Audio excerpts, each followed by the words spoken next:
كمان معانا هي تغيير ثقافة الشركة. عشان اقدر استغل الذكاء الاصطناعي والتكنولوجيا لازم اغير ثقافة المكان اللي انا فيه، يعني اخلي التيم اللي معايا يحب التكنولوجيا، لان النجاح مش بس في الادوات، لازم تكون العقليه جاهزه، يعني لازم يكون الفريق متحمس يتعلم ويستخدم التكنولوجيا. ما ينفعش مثلا تروح شركه زي مايكروسوفت وتقول الفريق اللي هناك عايز يقف عند حد معين في التكنولوجيا. ما كانش طلع شات جي بي تي، ما كانش اوبن اي اي بقت من اكتر الشركات الرائده دلوقتي.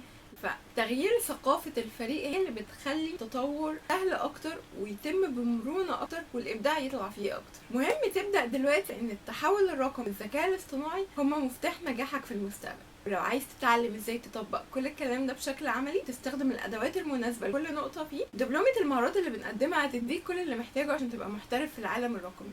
بس كده، كمان في دبلومات تانية زي دبلومة ريادة الأعمال، ودي متخصصة أكتر للمشاريع وكل حاجة متعلقة بالمشاريع، ودبلومة إدارة الأعمال الناشئة والتكنولوجية، ودي متخصصة أكتر ومتطورة أكتر. لكن أول دبلومة معانا اللي هي هتبدأ معاك من البداية هي دبلومة مهارات الأعمال أو دبلومة السوفت سكيلز، لكن بشكل متطور وعملي ومبتكر، عشان تدمج كل مهارات الأعمال مع كل المهارات الناعمة الخفيفة، كل المهارات التكنولوجية الجديدة بشكل مبسط يساعدك تواكب كل الجديد وتبقى جاهز للخطوة اللي بعدها، الدبلومة اللي بعدها، أو للخطوة الجديدة في حياتك. خطوة صغيرة ممكن تبدأ بيها دلوقتي لكن تأثيرها هيبقى كبير جدا عليك وعلى مستقبلك. لو متحمس تبدأ الدبلومة، اكتب كومنت دلوقتي باسم الدبلومة اللي مهتم بيها، والحق العرض الخاص بسعر رمزي لفترة محدودة جدا على تكلفة الدبلومة.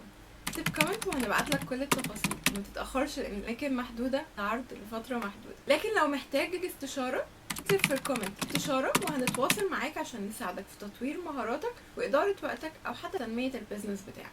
نتقابل الفيديو الجاي إن شاء الله. سلام.